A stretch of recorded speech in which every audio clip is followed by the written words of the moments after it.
पिछली क्लास में हमने लास्ट टॉपिक जो देखा था वो था कैटेगरी ऑफ पुअर। और कैटेगरी ऑफ पुअर में मैंने आपको बताया था कि पहले वो बेसिकली 3 कैटेगरीज में डिवाइड करे जाते हैं और 3 कैटेगरीज में डिवाइड करे जाते हैं, क्रॉनिक पुअर, ट्रांजिएंट पुअर और नॉन पुअर। क्रॉनिक पुअर को फर्दर क्लासिफाई करा जाता है ऑलवेज पुअर और यूजुअली पुअर। ऑलवेज पुअर जो ये अगर हमारी पॉवर्टी लाइन है उसके हमेशा नीचे रहते हैं। फिर यूजुअली पुअर जो जनरली पॉवर्टी लाइन के नीचे रहते हैं बट कभी कुछ इंस्टेंसेस में वो पॉवर्टी लाइन क्रॉस कर जाते हैं। फिर चर्निंग पुअर जो घूमते रहते हैं, कभी पॉवर्टी लाइन पार कर लेते हैं, कभी नीचे आ जाते हैं, कभी पार कर लेते हैं, नीचे आ जाते हैं, ये कहानी चलती रहती है। ठीक है। फिर ओकेजनल पुअर, ठीक है, जो कभी पुअर होते नहीं बट कभी ना कभी कोई बैड सर्कमस्टांसेस आ रहे हैं तो वो ओकेजनली पुअर हो सकते हैं। ठीक है। नेवर पुअर, भगवान की कृपा से हम लोग जो कभी पॉवर्टी लाइन के नीचे नहीं है। पर अब ये जो सिस्टम था पॉवर्टी लाइन का, इसको ना थोड़ा क्रिटिसाइज करा गया था, मंथली पर कैपिटा एक्सपेंडिचर, जिसमें कहा गया कि 1000 रुपए, 816 रुपए रूरल एरिया में, 1000 रुपए अर्बन एरिया में पर कैपिटा इनकम होगी, उसे थोड़ा क्रिटिसाइज करा गया। अब उसे क्रिटिसाइज जब करा गया तो क्या क्या क्रिटिसिज्म थे? उन्होंने कहा it doesn't differentiate between very poor and other poor.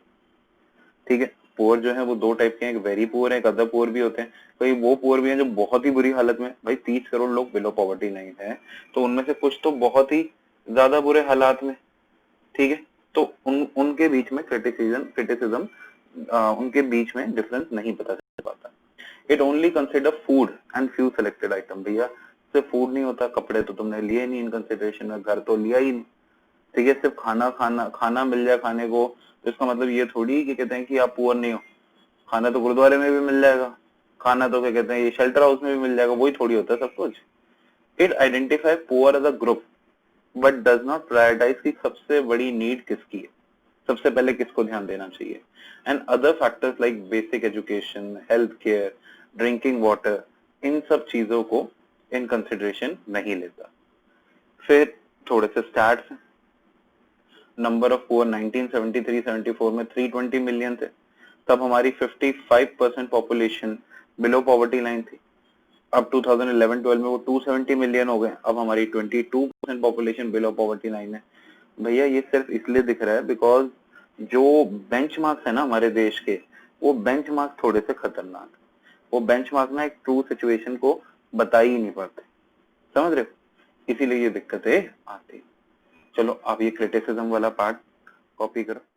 हमारे देश में क्या कॉजेज हैं पॉवर्टी के, ये पहला पॉइंट तो भैया सबको ही अच्छे से पता होता है। हमारे देश में पॉवर्टी का सबसे पहला कॉज क्या? Population explosion. हम वर्ल्ड में सेकंड नंबर पे आते हैं with a population of around 138 crore, with a population of around 138 crore. और फर्स्ट नंबर पे चाइना है और जो थर्ड नंबर पे कंट्री है यूएस, उसकी पॉपुलेशन सिर्फ 33 करोड़। मतलब 105 करोड़ का गैप है सेकंड और थर्ड नंबर में। इतनी हमने पॉपुलेशन बढ़ाई। ठीक है। हमारे यहाँ पे सब वीरेंद्र सहवाग पैदा हुए हैं, स्ट्राइक रेट बहुत ज्यादा है। ठीक है। The population is very high और वो ही सबसे बड़ी दिक्कत आ जाती है। अब आज भी अगर हम इस कोरोना वायरस जैसे पैंडेमिक को हैंडल नहीं कर पा रहे, वो दिक्कत क्या है? वो दिक्कत है सिर्फ और सिर्फ ये है कि हमारी पॉपुलेशन बहुत हाई है। I really remember in the month of March I was taking class of college students और बात चल गई थी तब कोरोना की, जब मेरे ख्याल से 12 या 13 मार्च होगी, तो आई वाज प्रेडिक्टिंग कि हाँ इंडिया सेकंड या थर्ड नंबर पे आ जाएगा, क्योंकि जब यहाँ पे फैलेगा तो बहुत बुरी तरीके से फैलेगा। And that's happening. क्यों? Population is too much, area is कम, एरिया कम है, डेंसिटी बहुत ज्यादा है हमारी। ठीक है। तो इसीलिए पॉवर्टी भी हमारे देश में बहुत ज्यादा है। Low level of economic development, हमारे देश में इकोनॉमिक डेवलपमेंट हो रही है बट स्टिल हम वर्ल्ड से 10 साल पीछे चल रहे हैं। 1991 में तो इकोनॉमिकली हमारा देश पैदा हुआ है, तो there is a lot of backwardness. Agriculture system आज तक पुराना चल रहा है, इतना तो आप लोगों को भी पता है कि अब जो है एग्रीकल्चर सेक्टर काफी इंप्रूव हो गया बाकी कंट्रीज में। मैकेनाइजेशन आ गया, मशीनें हैं। ठीक है। बाहर अगर कोई एग्रीकल्चरिस्ट होता है वो काफी रिच होता है। मैंने शायद आप लोगों से डिस्कस करा ही नहीं करा। I remember when I was in school, a person came from Nebraska in States, तो we got to know that he is a farmer. तो मेरा एक फ्रेंड है Hemant Sharma, and he is one of the head position, मतलब director है, secretary है of director general of education का। तो हमें ये मिला था कि हमें उनको घुमाना है दिल्ली में और उनके साथ रहना। We said okay and we got to know that he is a farmer. तो हमने कहा गरीब होगा, but at that point of time when I was in school and class 9-10 उसके पास डिजिटल कैमरा था, उसके 4 गाड़ियां थी, उसके पास एक वो छोटे वाला वो हेलीकॉप्टर तो नहीं, वो एक होता है प्लेन टाइप जिससे वो क्या कहते हैं अपना पेस्टिसाइड्स, फर्टिलाइजर्स ये सब और ये छिड़काव करते थे। He told us and he was not lying, he showed us the photographs. ठीक है, तब ना कैमरास में फ्लॉपी लगती थी, नहीं फ्लॉपी नहीं थी, मोटी वाली वो एक ड्राइव लगती थी। तो वहां के एग्रीकल्चरिस्ट बहुत ही ज्यादा डेवलप्ड हैं, दे यूज मैकेनाइजेशन, बट हमारे देश में नहीं है वो चीज। Poor state of agriculture, again agriculture continue to be backward. आज भी हमारे देश के 45%, 46% लोग एग्रीकल्चर में इन्वॉल्व है। किताबों में देखोगे तो 56% दिखेगा। हाई इलेक्ट्रिसिटी रेट, एजुकेशन है ही नहीं हमारे देश में, इम्प्रूव हो रही है but still we are lagging a lot. ठीक है, अनएम्प्लॉयमेंट बहुत ज्यादा, कहते हैं poverty and unemployment go hand in hand, मतलब दो ना बहनों की तरह। पॉवर्टी है इसलिए अनएम्प्लॉयमेंट है, अनएम्प्लॉयमेंट है इसीलिए पॉवर्टी। अर्बन पुअर और ओवरफ्लो ऑफ रूरल पुअर, हमारे जो शहरों में जो लोग गरीब है वो कहाँ से आते हैं, गांव से आ जाते हैं। और इंडस्ट्री जो है do not absorb all the poor, सबको तो नौकरी मिलती नहीं। और हमारे देश में एक चीज होती है casual labour. Anybody know who are casual labour? Casual labour कौन होते हैं? Yes, who get work on daily basis. हमारे देश में काफी लोग ऐसे हैं जो डेली बेसिस पे काम करते हैं। तो जब वो डेली बेसिस पे काम करते हैं ना तो उनकी कोई जॉब सिक्योरिटी नहीं है। आज काम है कल नहीं, कोई फिक्स ही नहीं रहता कि काम चलेगा लंबे टाइम तक कि नहीं। फिर जब वो काम खत्म होता है उन्हें फिर दोबारा काम ढूंढना पड़ता है। हाई लेवल ऑफ इंडेप्टनेस, ये high level of indebtedness rural areas में, वहां पे वो बहुत ज्यादा बोरो करते हैं। वो हर बार एक चीज सोचते हैं कि हम खेती बाड़ी करेंगे पैसा आएगा, ठीक है, वो उधार लेते हैं काम करते हैं, फिर कुछ ना कुछ गलत हो जाता है। गरीब के साथ चीजें भी तो बहुत गलत होती हैं। They are again they have to borrow at a very high rate, उन्हें एक्सप्लॉइट भी बहुत करा जाता है, उन्हें पता ही नहीं बाहर से सस्ता मिल सकता है। बैंक चार्ज समथिंग 15-16%, वो जिन लोगों से लेते हैं वो तो साल का 200-300% ले लेते हैं कम से कम, वो तो महीने के क्या कहते हैं 20-20-30-30% ले लेते हैं। Inequality of income, unequal distribution of income है हमारे देश में। कहते हैं कि हमारे देश के जो रिचेस्ट 100 पीपल है ना, they are having more money than the remaining population. तो can you imagine what kind of inequality persist in our country. मतलब यार भगवान की कृपा से ना हम भी अपर 20% पे आते हैं। ये सीरियसली भगवान ने हमें वरदान दिया है। ठीक है, इट्स टू मच। हमें ना लिटरली क्रिटिसाइज नहीं करना चाहिए अपनी लाइफ से, हमारे पास बहुत कुछ है। अगर तुम मेरे से आज क्लास ले रहे हो ना यार, तो तुम्हारी लाइफ में सब कुछ है। उसका रीजन क्या है कि अगर तुम्हारे पास फोन या लैपटॉप है और इंटरनेट कनेक्शन है तो पक्की बात है कि तुम्हारे पास घर है, तुम्हारे पास अच्छे कपड़े हैं, अच्छा खाना है, और 95 क्या मेरे ख्याल से 100% बच्चों का गाड़ी है। और क्या चाहिए यार। 80% पॉपुलेशन हमारे देश की ऐसी है जो 6,000 रुपए भी नहीं कमा पाती। 80% population, we are in the upper 20%। मतलब जो पॉवर्टी लाइन है हमारे देश की वो 1,000 रुपए, और 30 करोड़ लोग 1,000 रुपए नहीं कमा पाते। 1,000 इज समथिंग जिससे मतलब महंगी तुम टी शर्ट पहनते हो। ठीक है, शॉर्ट भी लेने जाओ तो वो भी 1,000 रुपए के आने लग गए। तो अनइक्वल डिस्ट्रीब्यूशन ऑफ इनकम है, कुछ लोग अमीर हैं काफी, कुछ लोग बहुत गरीब हैं। तो इस वजह से हमारे देश में जो पॉवर्टी है वो परसिस्ट करती है, कंटिन्यू करती है। अब देखो जी, अब हमने पॉवर्टी के कॉजेस समझ लिए कि भैया पॉवर्टी के क्या क्या कॉजेस। तो अब अगली बात आती है कि गवर्नमेंट पॉवर्टी को कैसे दूर करे।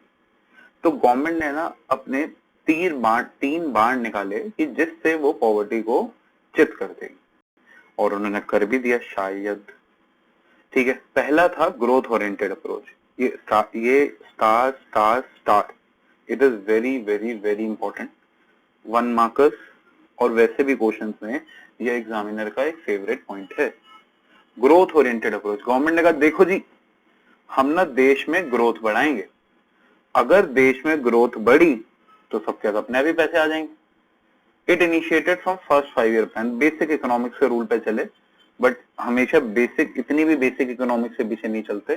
उन्होंने कहा कि जीडीपी बढ़ेगा, GDP is gross money value of all the goods and services produce, सब क्या पैसा आ जाएगा। It was based on an expectation that economic growth will spread to all the sections of society and will trickle down poverty। ये जो लाइनें लिखी है ना, ये 1 मार्कर में आती हैं, but it was not affected. Again ये भी क्वेश्चन इंपॉर्टेंट है कि ग्रोथ ओरिएंटेड अप्रोच क्यों नहीं चली। भाई population growth was more than per capita, ठीक है, पॉपुलेशन ग्रोथ ज्यादा थी, was more, and per capita income fall. Population growth बहुत ज्यादा थी तो पर कैपिटा इनकम फॉल करने लगी। हमारा जीडीपी तो बढ़ा बट हमारा स्ट्राइक रेट जो था ना हमारे देश का वो उससे ज्यादा था। जीडीपी तुम 10% बढ़ाते थे, बच्चे तुम पता नहीं कितने बढ़ा देते थे, तो वो पर कैपिटा अवेलेबिलिटी रही नहीं। जीडीपी आज भी हम वर्ल्ड में 3rd नंबर पे हैं, पर कैपिटा में कुछ 130 कुछ नंबर पे आ जाते हैं, 138 या 162। Green revolution intensified rich and poor gap. भैया पहले तो सभी फार्मिंग कर रहे थे, 70-75% लोग। ग्रीन रेवोल्यूशन आया, जो अमीर फार्मर था उसने मिराकल सीड ले लिए, वो और अमीर बन गया, गरीब फार्मर और गरीब रह गया। ठीक है, ये दिक्कत आ गई। Unwillingness and inability to redistribute land.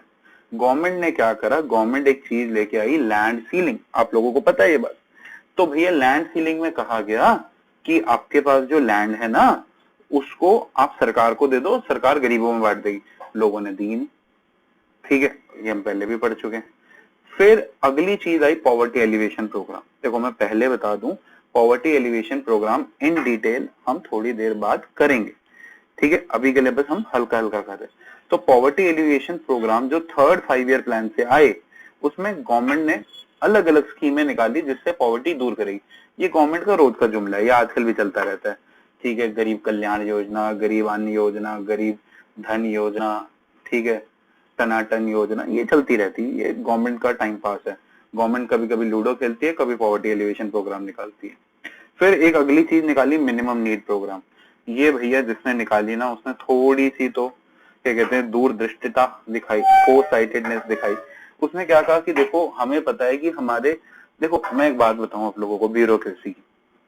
देखो कई बारी ना जो हमारे टॉप लेवल पे लोग होते हैं ना, जैसे presidential level, prime ministerial level, वो लोग शायद अच्छे भी होते हैं, ठीक है, उनका दिल शायद साफ भी होता है, ऐसा नहीं है। मैं मान सकता हूँ कि चलो नरेंद्र मोदी जी बहुत अच्छे हैं, देश का भला चाहते हैं, गरीबों की मदद करना चाहते हैं, पर उनके नीचे जो इतनी सीरीज ऑफ लोग हैं ना, उनमें कहीं ना कहीं बेईमानी होगी, और उनकी बेईमानी की वजह से ना गरीबों को उनके हक का पैसा नहीं मिल पाता।